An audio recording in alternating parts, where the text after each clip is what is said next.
top départ pour la deuxième table ronde du Filmed 2018. Merci à toutes et à tous d'être là. Nous allons travailler pour l'année prochaine sur la parité des intervenants, je vous le promets. Merci à tous de nous rejoindre. J'ai l'honneur. J'ai l'honneur. Alors, au niveau des chauves, on est bien. Au niveau des barbus, on est bien. Le reste... Allez, soyons sérieux, s'il vous plaît. J'ai l'honneur d'accueillir Stéphane Simoncini. Stéphane Simoncini, vous êtes directeur des participations du Fonds d'investissement Crédit Mutuel CIC Innovation.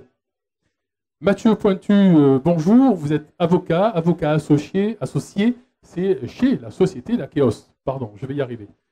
Yves Martin-Chave, bonjour. Vous présidez aux destinées d'Innovatech Conseil, une entreprise spécialisée dans le crédit d'impôt recherche. Merci d'être là. Et enfin, Franck Recoin. Franck, vous dirigez avec vos associés la société Swaton Recoin-Boalto, qui est un agent AXA extrêmement important du territoire et très connu sur notre territoire. Merci à tous les quatre d'être là. Nous allons ouvrir pour vous ce matin la boîte à outils du Start-Upper. L'idée est que nous vous donnions une couche de vernis et vous aurez tout le loisir d'échanger avec nos intervenants tout au long de la matinée ensuite sur les grandes évolutions réglementaires ou les grands risques qu'il faut ne pas oublier lorsqu'on est entrepreneur et start-upper en 2018 sur ce territoire. Nous allons parler de CIR, vous le savez. Nous allons parler de la fameuse loi Pacte, cette loi dont on parle tant, qui tarde un peu à arriver d'ailleurs, hein, Mathieu, me semble-t-il. Nous allons parler du cyber-risque et la manière dont on l'assure, parce que c'est une nouveauté. Franck Recoin nous dira comment il a des solutions pour aller assurer ces risques-là. Et je propose à Stéphane Simoncini d'être un peu le grand témoin de cette table ronde. Vous intervenez lorsque vous le souhaitez. J'aurai l'occasion aussi de vous donner la parole, bien sûr, mais n'hésitez pas à prendre le micro et intervenir. Avec plaisir. Mathieu Pointu, vous êtes associé chez Akeos, je l'ai bien dit cette fois-ci. Alors, cette fameuse loi Pacte, on en entend parler. D'abord, elle arrive quand? Et en gros, que va-t-elle nous préparer pour nos start-upers et nos entrepreneurs? Alors, cette fameuse loi Pacte, elle arrive de manière échelonnée. Elle arrive dans des applications qui vont s'étaler dans le temps. Très rapidement, l'objectif principal qui est de lever tous ces freins réglementaires à l'innovation, à la création d'entreprises vont entrer en vigueur. On pense alors principalement à ce qui a touché nos amis les commissaires aux comptes, qui a supprimé l'obligation de les désigner en relevant les seuils, en supprimant un petit peu cette absurdité propre aux sociétés par action simplifiée, qui est un peu, le véhicule privilégié du start-upper. Pour rappel, une disposition législative qui nous disait qu'une société par action simplifiée qui contrôle ou est contrôlée par une autre société a l'obligation d'avoir un commissaire aux comptes. Ça devrait sauter.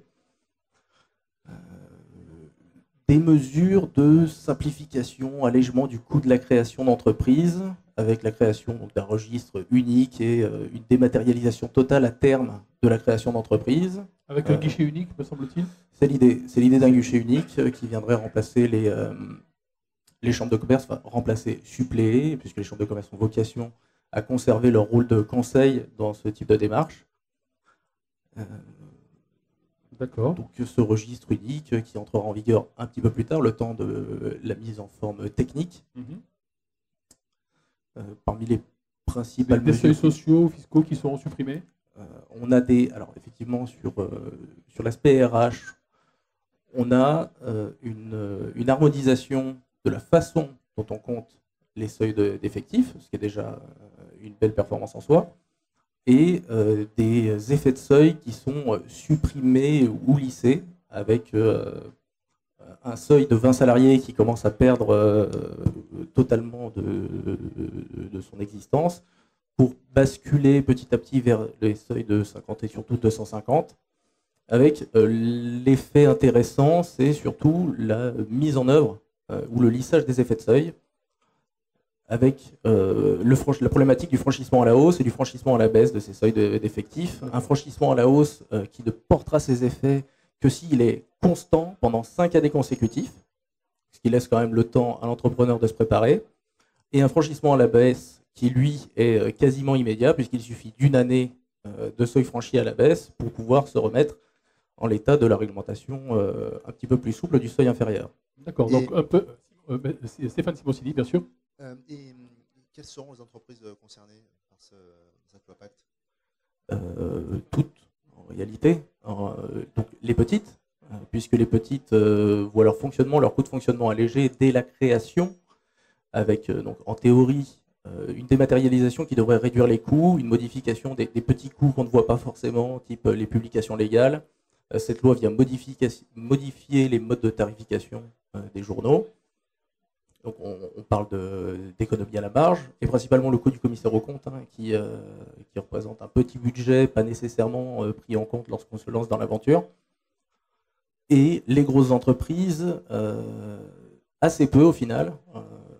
Ça vise, et de toute façon c'était l'objectif annoncé dès l'origine, ça vise à permettre aux PME de passer au stade ETI. Donc ça veut dire que les entreprises qui sont déjà des SA et non pas des SAS ne seront pas forcément concernées par cette évolution? Si, les SA sont concernés, puisque on a toujours, pour reprendre l'exemple des commissaires aux comptes, c'est question de seuil. Donc ça a posé d'autres problématiques. Pas de commissaire aux comptes permanent, pas une société anonyme, alors que dans certaines opérations intervenant notamment d'un point de vue capitalistique pour les sociétés anonymes, l'intervention d'un commissaire aux comptes va rester prévue. Et donc, on aura l'obligation ponctuellement d'aller en chercher un pour apporter de l'information aux actionnaires lors de ces opérations en capital. Oui, Stéphane? Donc on garde de la souplesse, enfin, on ajoute de la souplesse et on garde un certain contrôle sur ce qui peut être fait au sein de l'entreprise. Exactement, on conserve l'information de l'actionnariat en général, on garde de la souplesse, on introduit vraiment de la souplesse avec, l'idée c'est quand même de modifier le moment où tous ces verrous deviennent obligatoires, sachant que si le contexte économique s'y prête, le contexte juridique s'y prête, il est toujours possible sur la base du volontariat, de se conformer à cette réglementation qui sera obligatoire plus tard. Très bien, on reviendra plus en détail sur certains points. Je vous demanderai tout à l'heure, Maître Pointu, ce qu'il ne faut pas oublier aujourd'hui pour un start-upper. Qu'est-ce que je dois mettre en place lorsque je suis un entrepreneur pour ne pas louper les effets de la loi Pacte? On y reviendra tout à l'heure. Yves Martin-Chave, rebonjour. Vous êtes le président d'Innovatech Conseil, spécialisé sur notre territoire sur le crédit d'impôt recherche. Alors en 2 mots, pour que tout le monde ait un degré homogène d'information, qu'est-ce que c'est que le CIR? Le CIR est un dispositif fiscal qui existe depuis 1983, donc en fait les 35 ans. C'est un dispositif pérenne qui permet de financer les dépenses de recherche et de développement engagées par les entreprises sur le territoire français, soumis à l'impôt, de façon importante. C'est le premier dispositif fiscal qui permette de financer les efforts de recherche. Pour dire quelques chiffres, un énorme gâteau, 6,3 milliards d'euros pour le total des crédits d'impôt recherche en France récemment. 24 000 bénéficiaires en France. Et ce qui n'est pas dit, c'est aujourd'hui, il faut vraiment le rappeler, c'est une grosse masse d'argent. C'est tellement une grosse masse d'argent qu'il y a de plus en plus de demandes d'information et de contrôles fiscaux de la part de l'administration fiscale, renforcée par le ministère de la Recherche. L'objectif, c'est d'arriver à faire un peu dégonfler ce gâteau qui a pris un soufflet gigantesque. Oui, parce que finalement, 24 000 entreprises qui en bénéficient pour 6 milliards. Donc c'était absolument énorme. Il y a des grosses entreprises, évidemment, à l'intérieur. Yves, Martin-Chave, ça signifie que dès lors que je fais de la R&D correctement identifiée dans mon entreprise, le sujet de l'identification de la R&D se pose évidemment. C'est bien un moyen de financer la R&D que vous nous offrez. C'est un des moyens les plus importants pour financer l'effort de R&D des entreprises. C'est un dispositif très complexe, très engageant et qui est très long à mettre en place. Ce qu'il faut comprendre, c'est qu'un crédit d'impôt recherche, CIR 2018 par exemple, que vous allez déclarer en mai 2019, peut être contrôlé en 2019, 2020, 2021, 2022. Et il sera contrôlé. Là encore, j'ai rencontré un start-upper qui a 4-5 ans d'ancienneté, Alexandre. Il a fait un crédit d'impôt innovation. L'administration fiscale lui demande le dossier. et il n'a pas fait, il est en train de le faire, il passe ses nuits dessus. D'où l'importance d'être accompagné par exemple, Innovaté Conseil sur le territoire. Et c'est quoi la différence entre un crédit d'impôt recherche et d'un crédit d'impôt innovation? Alors, la différence, elle est basique. R&D, ça fait référence à trois niveaux de recherche. La recherche fondamentale, la recherche appliquée et le développement expérimental. On va dire que 95% des entreprises privées font du développement expérimental. Ça nécessite un état de l'art, une bibliographie, des vrais verrous technologiques et des réelles difficultés à réaliser. Et le crédit d'impôt innovation est beaucoup plus basique.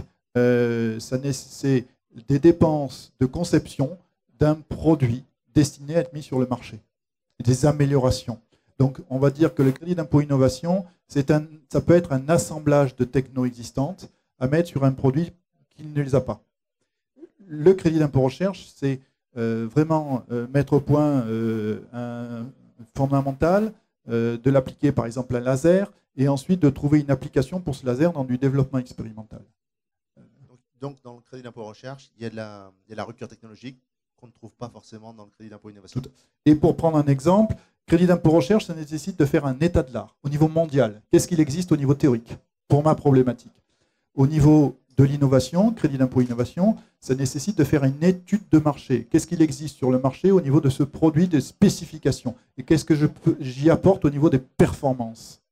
Performances technologiques, fonctionnelles, ergonomiques et d'éco-conception. Et puis, il y a un autre élément très important, c'est que le crédit d'impôt recherche porte sur un gâteau de 6 milliards et le crédit d'impôt innovation porte sur un gâteau de 300-350 millions d'euros. Très bien, merci pour ce tour d'horizon rapide. On le voit bien, c'est bien une source de financement de nos entreprises que vous nous offrez. Vous avez aussi insisté sur la capacité de devoir accompagner ces entreprises parce que finalement, faire son dossier fiscal de son côté, c'est très bien à court terme. Ça risque effectivement d'être plus compliqué derrière. Mais on reviendra sur ces sujets, évidemment, et merci à Stéphane d'être notre grand témoin. Franck Lecoin, bonjour. Vous destinez avec vos deux associés, messieurs Swatton et Boalto, vous présidez aux destinées de la société d'assurance AXA Swatton Recoin Boalto. Vous êtes un des acteurs majeurs du monde de l'assurance de ce territoire et vous vous investissez très fort dans l'assurance de ce qu'il est convenu d'appeler le cyber-risque aujourd'hui ou le risque cyber. D'abord, quelques mots de présentation de votre société si vous le voulez bien. Et puis finalement, on le voit bien, les data sont la clé de voûte de nos entreprises aujourd'hui. Point fort, mais aussi point faible. Vous vous attaquez à ce sujet-là. Merci de nous exprimer en quelques mots comment vous le faites. Oui, alors Swatton Recoin Boalto est une société qui est accompagnée par une autre société qui s'appelle la Générale de Services et d'Assurance. Nous sommes un groupe d'intermédiation qui emploie 35 personnes sur Marseille et qui réalise 4,5 millions de commissions. Ça veut dire 30 millions d'euros d'encaissement. Ça, c'était pour la présentation de la société. Alors, c'est vrai que l'industrie de l'assurance a vocation à accompagner le développement économique des entreprises et s'adapte, je dirais, aux risques auxquels les entreprises ont à faire face. J'entendais tout à l'heure dans l'écosystème des startups locales qu'il y avait 400 startups qui avaient été accompagnées. Et je reviendrai à l'industrie du 19e siècle pour dire qu'au 19e siècle, il y avait 350 armateurs, plus de 350 armateurs en France, à Marseille, pardon, et il y avait plus de 35 constructeurs automobiles. Alors, on peut imaginer qu'à l'époque, les actifs, c'était à la fois les bateaux et les marchandises. C'est pour ça que l'assurance transport s'est développée. C'était aussi des usines, et donc l'assurance dommage s'est développée en accompagnant les entreprises. Aujourd'hui, c'est des entreprises qui sont presque hors sol, qui traitent de la data, qui est le principal actif de toutes ces startups.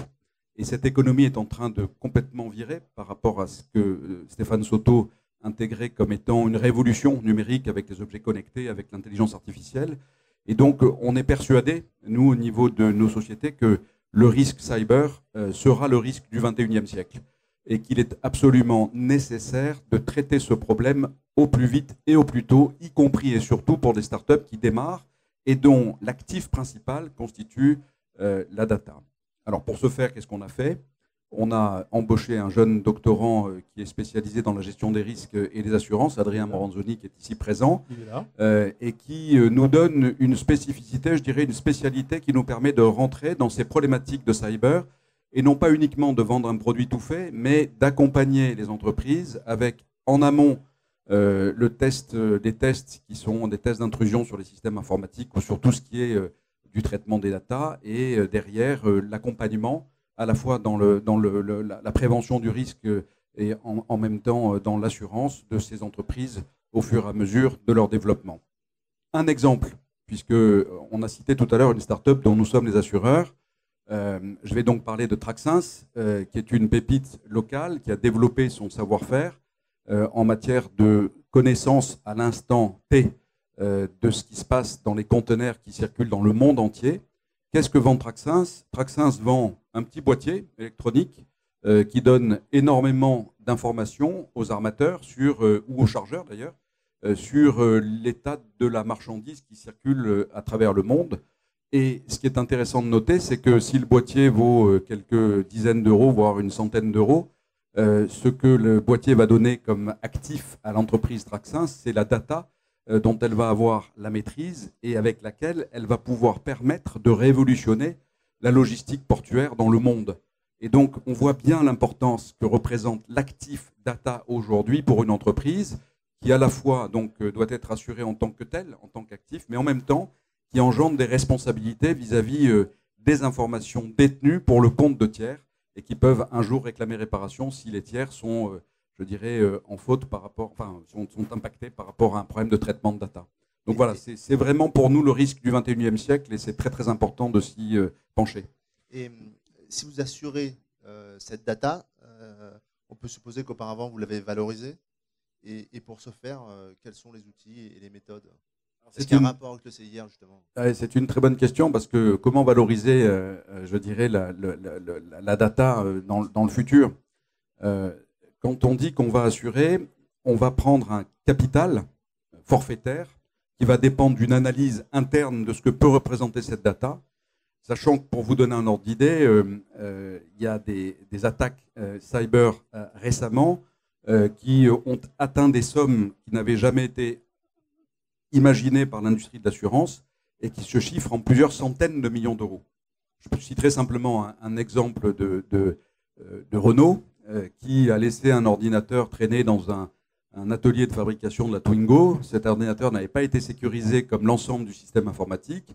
Il y a des gens qui ont pénétré dans cet ordinateur et qui ont foutu en l'air le plan de production de la Twingo pendant plusieurs jours, ce qui fait qu'ils ont calculé la perte de marge brute à plus de 80 millions d'euros. Ça, c'est quelque chose qui est un sinistre récent. Et donc, l'industrie de l'assurance aujourd'hui, qui accompagne toujours l'évolution de l'industrie, elle met en place des capacités pour pouvoir permettre de garantir, mais elle ne sait pas jusqu'où elle va pouvoir aller. Et je pense d'ailleurs que les entreprises vont avoir intérêt à acheter rapidement des garanties, parce que je pense qu'avec l'expérience sinistre, il y aura sans doute, je dirais, une contraction de l'offre d'assurance, parce qu'on s'attend à ce qu'il y ait des sinistres gigantesques sur le marché. Alors, pour répondre à votre question, on détermine un capital par rapport à une crainte, je dirais, de piratage. Ces capitaux peuvent être très très importants, mais ce qui est tout aussi important, c'est de mettre beaucoup d'argent dans la prévention et surtout derrière, quand il y a piratage, dans l'accompagnement par un cabinet spécialisé qui va nous permettre de récupérer le système informatique ou les datas, ou en tout cas qui va essayer de minimiser les conséquences du sinistre. En fait, dans le métier d'investisseur, on a des problématiques qui sont assez proches des vôtres. Parce qu'on doit s'assurer, avant d'investir dans une start-up, de la valorisation et de la valeur de l'actif qui est produit par cette entreprise. Et donc, comme vous, le capital risqueur a besoin de faire un travail de valorisation qu'il fait lui-même ou qu'il fait faire par des entreprises expertes. Donc, dans un certain sens, on a nos métiers qui se rejoignent. Bien sûr, et j'ai souvent tendance à dire à nos amis banquiers que généralement, ils mettent beaucoup d'argent sur des entreprises en vérifiant la taille du marché, la qualité des dirigeants, le business model ou le business plan qui leur est présenté, le CV des dirigeants, je le disais tout à l'heure, mais malheureusement, ils ne regardent pas souvent de la manière dont l'entreprise est assurée, que ce soit en matière de dommages, en matière de responsabilité civile ou en matière de data demain, parce que c'est vrai qu'à l'aune d'un sinistre important, le taux de mortalité, cette fois-ci, va s'accélérer. Et moi, je suis prêt à parier, je suis très pessimiste parce que je vois ce qui est en train de se développer en termes de criminalité, de cyber. En fait, si vous voulez, nos data, elles ne sont pas en coffre aujourd'hui.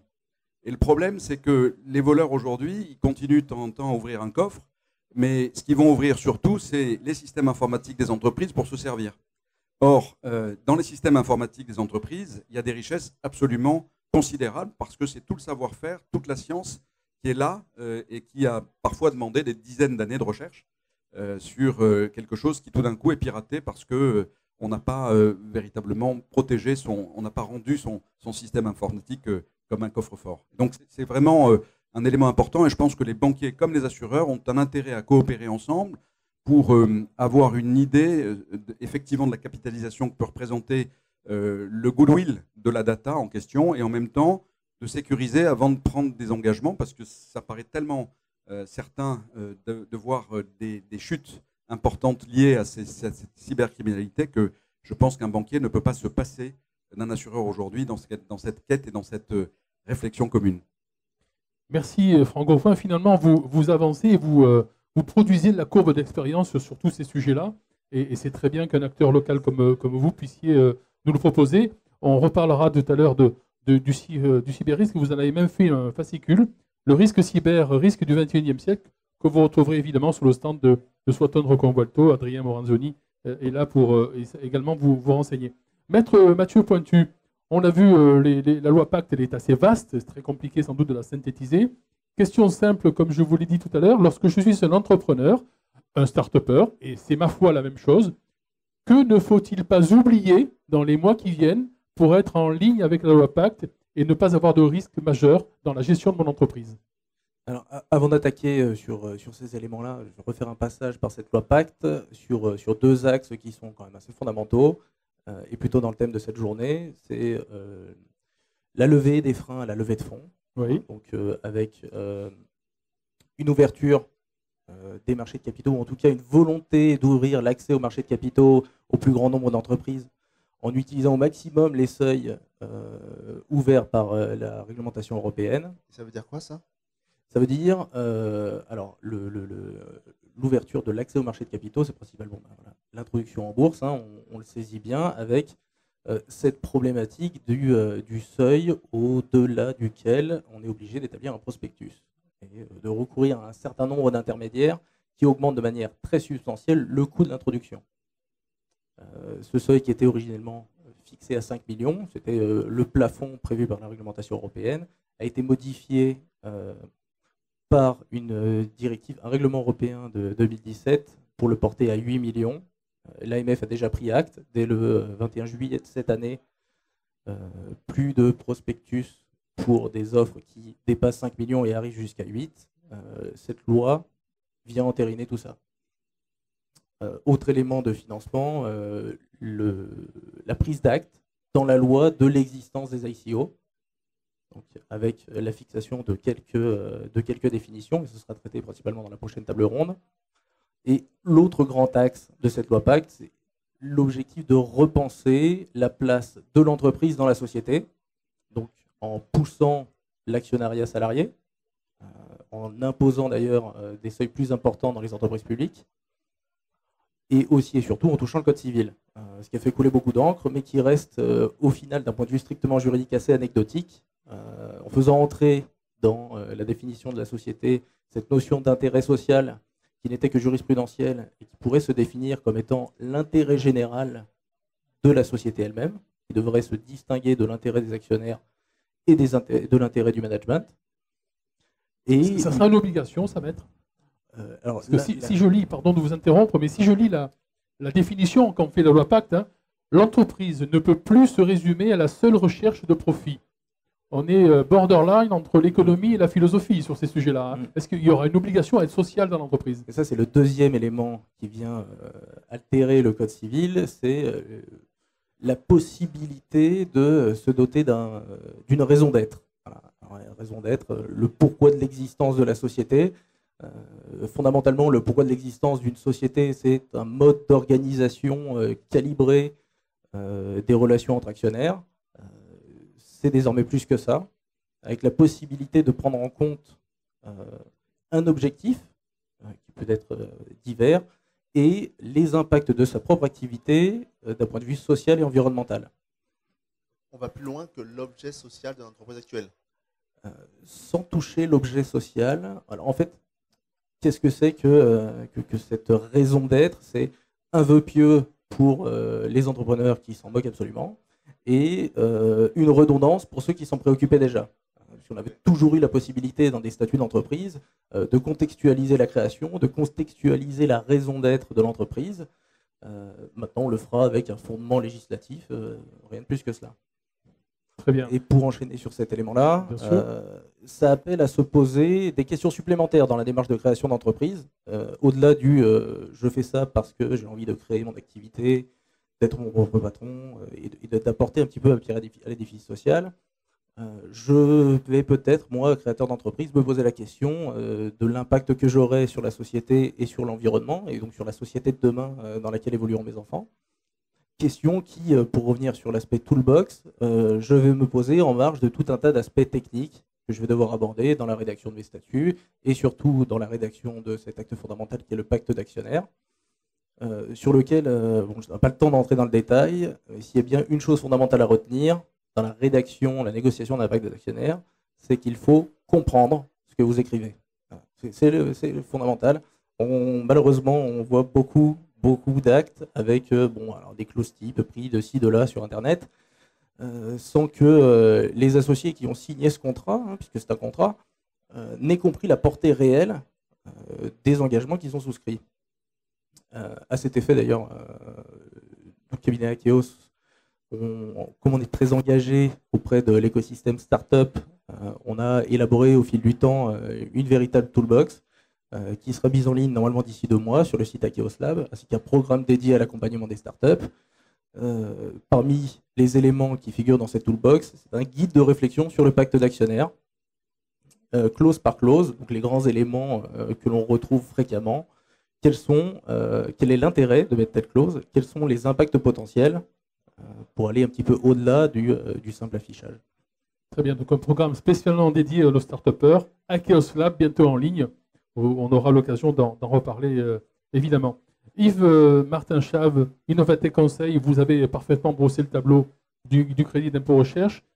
Finalement des risques également, vous soulignez tous les trois la forte implication de votre accompagnement auprès des entreprises et la quasi-obligation de bien se faire accompagner, c'est extrêmement important. Vous avez sans doute, vous, une offre aussi, comme Akeos avec Akeos Lab, une offre spéciale start-up, on va l'appeler comme ça. Yves. Oui.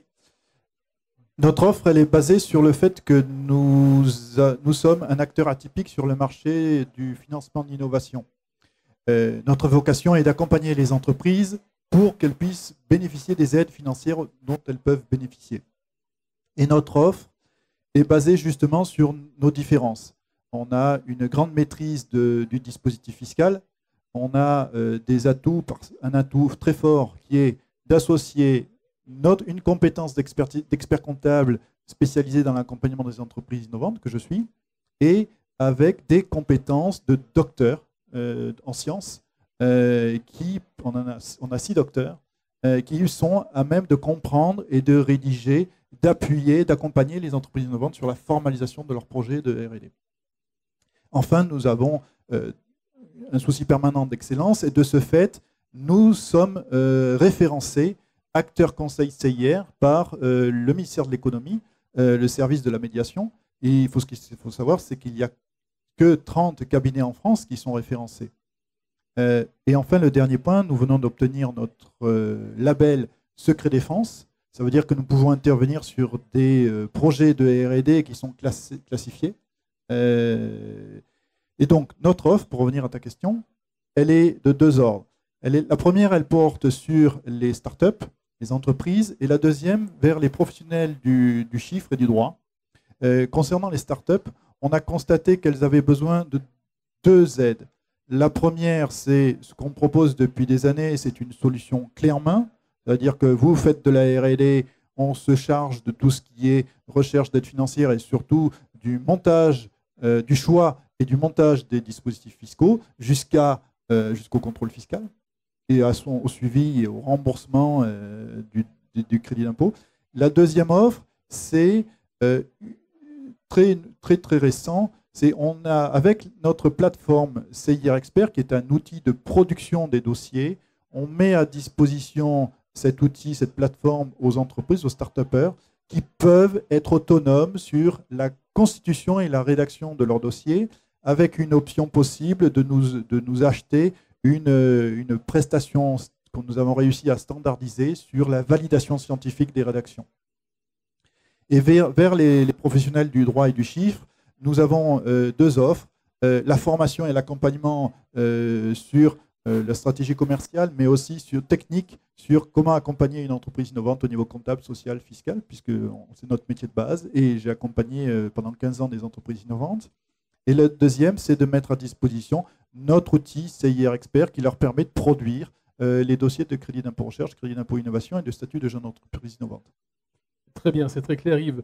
On va donner la parole à Franck Recoin. Si vous avez quelques questions, on va y venir tout de suite après l'intervention de Franck Recoin. J'aimerais juste rajouter nos chiffres qui sont quand même pour nous poser. Nous avons 10 ans d'expérience. La société a été créée en 2008. Nous avons 15 personnes, des consultants scientifiques, docteurs en sciences, administratifs et financiers. 900, c'est le nombre de dossiers scientifiques et financiers que nous avons établis. 320, c'est 320 millions d'euros que nous avons déclarés et obtenus pour les entreprises. Alors quand on regarde 320 millions, c'est beaucoup. Hein. Et vous donnez une garantie de résultat? Alors notre garantie de résultat, elle est impossible parce que le décideur final, c'est l'administration fiscale, le ministère de la Recherche, qui sont un peu qui ont le fait du prince, qui disent c'est blanc, c'est gris, c'est noir. Donc nous sommes là pour présenter des dossiers qui sont très solides, mais il se peut que nous tombions sur un expert qui veuille à tout prix dire que ce n'est pas un beau dossier. On se défend. On peut aller jusqu'au comité consultatif. On y est allé récemment et on a eu gain de cause. On a réussi à emporter l'avis du ministère de la Recherche et l'administration fiscale a suivi. Le client était satisfait, bien entendu. Donc la garantie, ce n'est pas possible. On s'est retourné au niveau d'assurance et malheureusement, on ne peut pas assurer un risque fiscal. On ne peut pas assurer un impôt. On peut assurer les dommages et intérêts, on peut assurer les pénalités, mais on ne peut pas assurer un impôt. Franck confirme, évidemment. Messieurs, s'il y a des questions, on va évidemment les prendre. Et je vous demanderai ensuite un mot de conclusion sur ces sujets. Franck Recoin, dans ce que vous appelez le risque cyber et votre approche, je considère, et je le vois sur le document que vous avez bien voulu nous transmettre, je vois que c'est un véritable service complet, en quelque sorte. Vous avez sensibilisé, vous souhaitez sensibiliser vos clients et vos futurs clients, c'est ce que vous faites aujourd'hui. Et je vois aussi que vous pouvez organiser des tests d'intrusion des systèmes informatiques de nos clients. Comment ça marche? On a pris effectivement langue avec des spécialistes qui nous permettent de faire une prestation chez les clients et de faire des tests d'intrusion pour voir quelle est l'étanchéité du système dont je parlais tout à l'heure. À partir de ces tests, il y a ensuite des mesures, des préconisations pour renforcer les dispositifs de sécurité. Et puis je dirais que même si jamais malheureusement les cybercriminels passent par, je dirais, la toile des clients en question, eh bien on a des partenariats également avec des gens qui sont capables de très rapidement venir sur place, sur site, ou prendre la main sur les systèmes d'information de nos clients pour essayer de rétablir ce qui a été bloqué, hein, puisque dans la cybercriminalité, il y a des tas de choses qui se passent, y compris d'ailleurs des attaques contre rançon qui bloquent le système informatique, qui bloquent donc la capacité de l'entreprise à travailler et qui derrière demandent une rançon pour pouvoir débloquer le système et permettre à l'entreprise de travailler. Mais au-delà de ça, je dirais que puisqu'on parle des boîtes à outils, nous on a considéré très tôt, alors que vous le voyez, moi j'ai une cravate, donc je fais partie de la vieille économie, hein, mais on a considéré que très tôt dans ce territoire, il y avait une dynamique sur le plan des startups, de l'accompagnement, on l'a vu ce matin dans le précédent atelier, Et on s'est intéressé très vite à l'idée selon laquelle la vieille économie souffrait un petit peu et la nouvelle économie, elle souffrait aussi beaucoup parce qu'on l'a vu, il y a quand même un taux de décès important. Mais par contre, il faut absolument l'accompagner. Et ce qu'on a fait, on a pris langue avec Marseille Innovation, qui a été un des précurseurs dans l'accompagnement et le développement de l'innovation et des entreprises et des petites startups. Et on a mis en place une boîte à outils qui permet effectivement aux start-upers d'avoir un accompagnement, je dirais, basique, pas cher, mais qui permettent de sécuriser à minima le démarrage de l'entreprise. Et je pense que l'ensemble des intervenants qui sont là ont la même préoccupation, parce que finalement, on se dit que des startups qui vont réussir, et Dieu sait s'il n'y a pas encore suffisamment de licornes en France, on sera très content d'avoir pu les accompagner à l'origine et de les accompagner dans leur développement. C'est tout ce qu'on recherche finalement.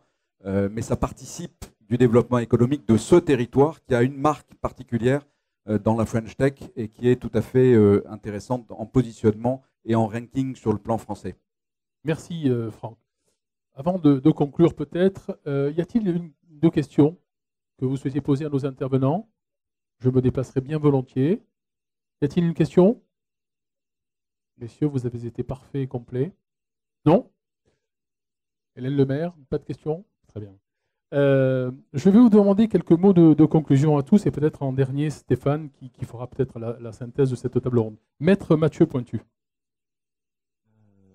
En conclusion sur l'identification, enfin, comment préparer le fait de se lancer dans cette aventure qui est l'aventure entrepreneuriale, c'est de l'aborder en fait sur un mode un peu assurantiel, c'est-à-dire identifier mes risques, mes facteurs de risque, identifier les conséquences de la réalisation de ces risques, des risques très concrets. Hein. Qu'est-ce qui se passe si mon associé tombe malade et ne peut plus assurer sa part dans la création?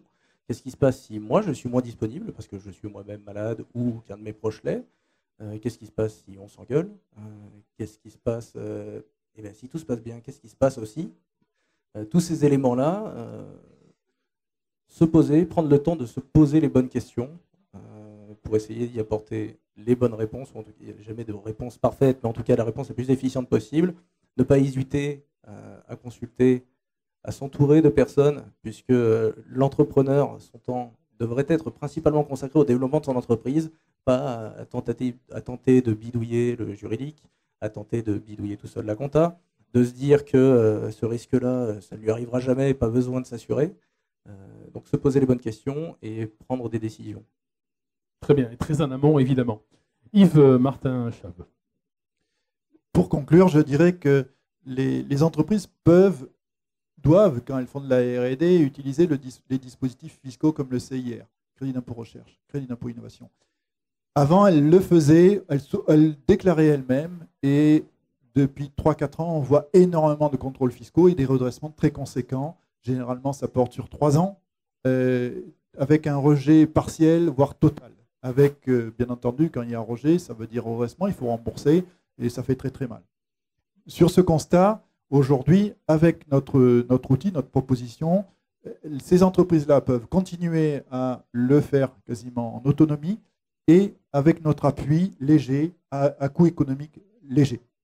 Et ne pensez que c'est une grosse opportunité que de faire du crédit d'impôt recherche. C'est simple de remplir une déclaration fiscale qui est un imprimé basique, il y a des cases, on met des chiffres dedans, mais que à 3 mois, à 4 mois, il va falloir le justifier, voire à 4 ans. À 3 mois, c'est facile, vous avez une demande d'information, vous ne le justifiez pas, l'administration fiscale ne va pas vous rembourser, ça va vous faire très mal, mais ça va vous faire mal parce que c'est court terme. Quand, je veux dire, vous avez déposé, 4-5 mois après, on vous demande les justificatifs, vous ne les avez pas, on vous enlève tout. Mais le pire, c'est quand ça arrive dans 3-4 ans après. On vous demande, vous avez un contrôle, on vous dit, justifiez-moi ce que vous avez fait il y a 3-4 ans. Vous ne l'avez pas fait, le personnel est parti, l'état de l'art pour remonter en informatique sur 3-4 ans, c'est compliqué, vous n'y arrivez pas, et là on vous redresse 1 an, 2 ans, 3 ans. Et là ça fait des gros montants. S'il y a eu des capitaux risqueurs qui doivent boucher le trou, on peut parler de 300 000 € comme de 3 millions. Et là, pour aller trouver de l'argent en urgence, c'est compliqué. Donc, conclusion, aujourd'hui, comme hier, vous pouvez et vous devez opter pour faire du crédit d'impôt recherche. Avec notre outil et notre appui, vous pouvez le faire de façon beaucoup plus sécure. On est là pour sécuriser. Merci Yves et Franck. Quelques mots de conclusion. Oui, moi je suis impressionné parce que, rappelé tout à l'heure Stéphane Soto, on est à l'aube d'une révolution industrielle dont on ne mesure pas la portée. Les objets connectés, l'intelligence artificielle, on ne sait pas ce que ça va donner, mais ça va donner une révolution du monde dans lequel on vit. Et donc tout ça me fait dire que c'est grâce à la data, encore une fois, qui est l'actif principal aujourd'hui des entreprises. Et donc je pense que comme on n'avait pas le droit de ne pas assurer une usine aujourd'hui, on n'a pas le droit de ne pas se préoccuper de sa data dans le futur, puisque, encore une fois, c'est ce qu'il y a dans notre coffre-fort au niveau des entreprises, et donc on n'a pas le droit de se le faire voler. Merci Franck. Stéphane, quelques mots de conclusion peut-être? Oui, je crois que ce soit Mathieu, Yves ou Franck, ils ont tous les trois dépeint un tableau avec les outils qui sont utiles et surtout nécessaires à l'entrepreneur et au start-upper pour monter son projet.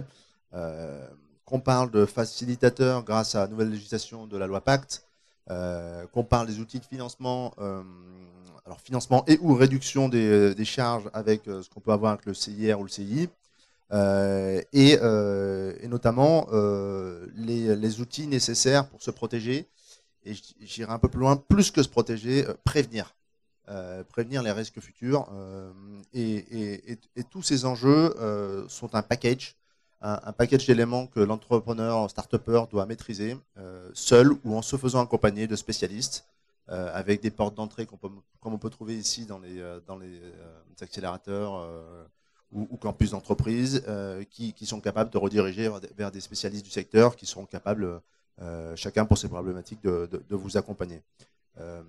Et juste pour reboucler sur le métier d'investisseur, l'investisseur se préoccupe de ces trois enjeux. Non seulement parce que quand il arrive dans la société, il y a toute la partie juridique à traiter d'un point de vue risque, mais aussi d'un point de vue futur, comment on s'organise, quels vont être les paliers à franchir pour arriver à telle ou telle étape, et comment on finance ce projet. Et donc le CIR est un outil dans ce cadre-là. Merci, merci messieurs. Deux mots également. On a bien compris que vous étiez des grands professionnels dans vos domaines respectifs et que le maître mot de vous, entrepreneurs, c'est un bon accompagnement, bien adapté et surtout très en amont. Un pacte d'actionnaires, ça se fait dans les bonnes conditions dès le départ. Un calcul fiscal, ça se fait dès le départ. Et une bonne assurance, ça se fait dès le départ. N'attendez pas d'avoir le risque, mais transformez-le en opportunité. Un grand merci. Je vous rappelle que Akeos, évidemment, Innovatech Conseil et Swaton Recoin-Boalto sont à votre disposition sur ma droite, sur votre gauche. Ils sont aussi partenaires du FilmEd et je vous en sais gré, messieurs. Merci de vos interventions. Dans 15 minutes, une nouvelle table ronde.